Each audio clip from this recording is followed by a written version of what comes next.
Halo adik-adik, kembali lagi di channel Sibelka, Simple Belajar Matematika. Kali ini kita akan ngebahas materi transformasi.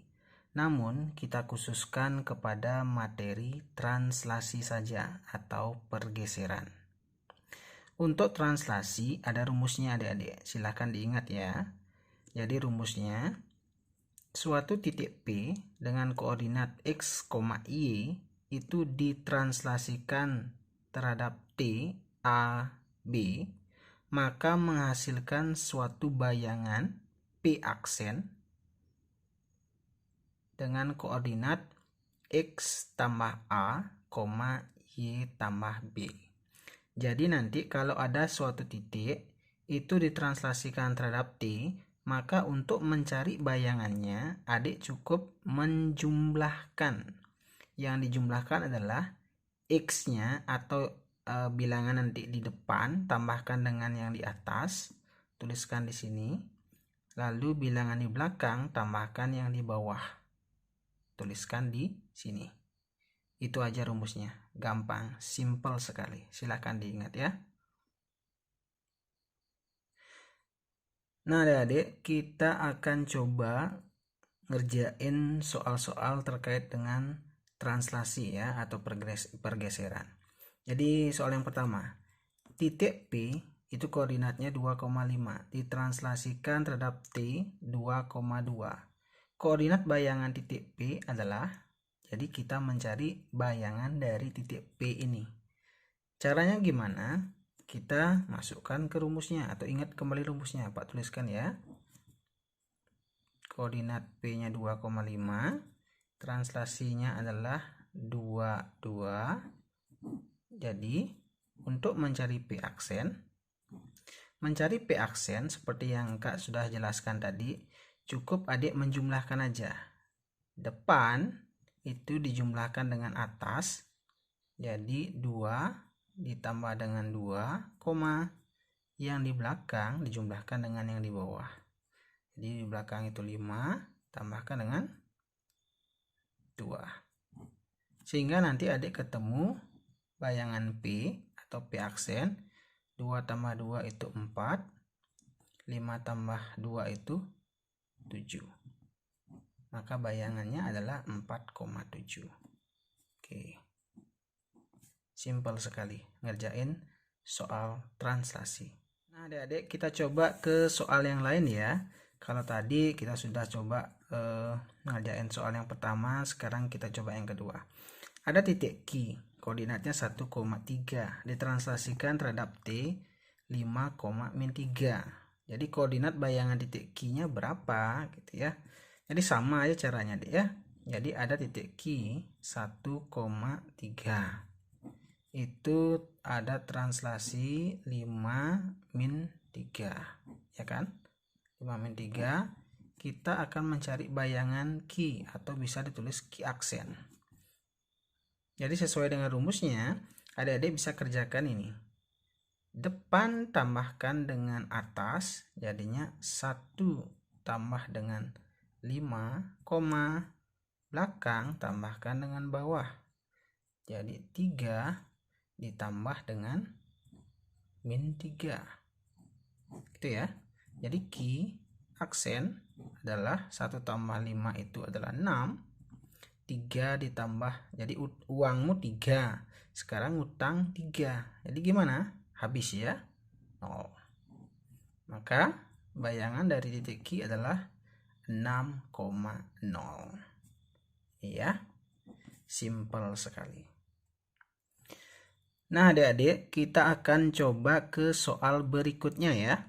Ini soal berikutnya, ada titik A 2,5 ditranslasikan terhadap T -2, 2 dan dilanjutkan dengan translasi T 35. Jadi koordinat bayangan titik A adalah, jadi di sini ditranslasikan 2 kali ya adik-adik ya, ditranslasikan 2 kali. Kalau Kak tuliskan kayak gini dah. Titik A 2,5 itu translasi yang pertama itu negatif 22. Nanti akan ada bayangan A aksen. Ya, akan ada bayangan A aksen, lalu ditranslasikan lagi. T2 itu 35. Maka akan ada bayangan A double aksen. Ya, kayak gitu ya. Jadi titik yang pertama ditranslasikan terhadap T1, anggap ini T1 yang pertama. Ketemu bayangan, habis itu ditranslasikan lagi, nanti akan ketemu bayangan yang kedua. Jadi ada dua bayangan. Jadi yang ditanya adalah bayangan akhir ini ya. Caranya simple seperti tadi. Jadi depan tambahkan dengan atas ya. 2 tambah min 2. Jadi punya uang 2, ngutang 2, 0 ya. Habis itu 5 tambahkan dengan 2, 7. Nah, sudah.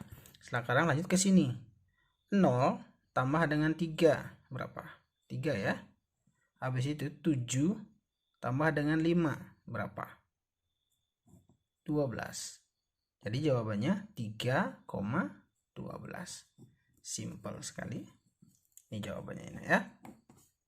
Oke. Nah, adik-adik, kita lanjutkan ke soal berikutnya ya. Ini sedikit soalnya berbeda tipe. Diketahui titik P, X, Y. Jadi titik P ini sebenarnya belum diketahui. Ditranslasikan dengan T, 2, 3. Menghasilkan bayangan P aksen 8,10. Koordinat titik P adalah, jadi titik P-nya belum diketahui. Translasinya ada, habis itu bayangannya ada. Yang ditanya malah titik asalnya. Gimana caranya? Kalau kita tuliskan P, X, Y, itu translasinya 2, 3. Ya kan? Habis itu menghasilkan bayangan P aksen 8,10. Kalau rumusnya tadi kan ini depan tambah atas menghasilkan ini, gitu kan? Jadi yang di belakang tambah bawah menghasilkan ini. Kalau yang ditanya yang ini sekarang, ya dibalik aja deh ya. Jadi 8 dikurangi 2 gitu aja, balik. Ini tambah ini sama dengan ini. Mencari ini gimana? Ya ini kurang ini, gitu aja. Jadi titik P-nya balik 8 kurang 2. 8 kurang 2, 10 kurang 3. 10 kurang 3. Maka adik akan mendapatkan 8 kurang 2, 6. 10 kurang 3, 7 ya. Nah, simple sekali. Jadi itu titik P-nya 6,7. Nah, ini dia. Jadi tinggal dibalik aja ya. Oke, simple sekali. Adik-adik, kita lanjutkan ke soal berikutnya, adik. Soal yang kelima. Diketahui titik P 5,6. Ditranslasikan T A, B. Menghasilkan bayangan P aksen min 8,4. Translasi dari T adalah, oke. Sekarang sedikit berbeda. Yang ditanya malah translasinya ya. Translasinya yang nggak ada. Jadi caranya gimana? Jadi P 5,6 itu translasi A, B menghasilkan bayangan. Bayangannya adalah P aksen. Oke adik, kita lanjutkan ya. Tadi ada kesalahan teknis sedikit. Jadi titik P-nya 5,6, translasinya adalah A, B. Jadi bayangannya ada min 8,4. Itu bayangannya. Nah, kemudian yang ditanya kan translasinya ya, translasinya ditanya. Kalau tadi rumusnya depan tambah atas sama dengan depan ini, lalu belakang tambah bawah menghasilkan belakang ini. Sekarang kalau ditanya T-nya dibalik aja, jadi depan ini dikurangi ini gitu aja. Min 8 kurang dengan 5. Karena kan ini tambah ini sama dengan ini. Mencari ini sama dengan ini kurang ini gitu aja. Jadi min 8 kurangi depan, jadi depan kurang depan, koma belakang ini dikurangi dengan belakang. Itu ya. Jadi T-nya nih min 8 min 5, utang 8 jadi utang 5. Jadi utangnya sekarang jadi 13 ya. Jadi 4 kurang 6, uangmu 4, ngutang 6, jadinya utangnya 2. Ini jawabannya. Simpel sekali ya. Negatif 13, negatif 2. Simpel ya. Oke. Adik-adik, kita sudah ngebahas 5 soal terkait dengan materi transformasi, khususnya translasi ya. Mudah-mudahan bisa dipahami. Nanti silahkan dicoba-coba lagi latihan soal terkait dengan translasi ini. Sehingga nanti lebih cekatan nanti adik-adik menjawabnya setelah banyak-banyak latihan soal. Oke. Silakan tonton video ini kembali apabila ada hal-hal yang kurang dipahami, dan silakan juga di-share ke teman-teman yang lain agar teman-teman yang lain memahami materi translasi ini. Jangan lupa subscribe, like, dan komen di bawah ya adik-adik untuk menambah semangat kakak dalam membuat video pembelajaran yang lainnya. Terima kasih.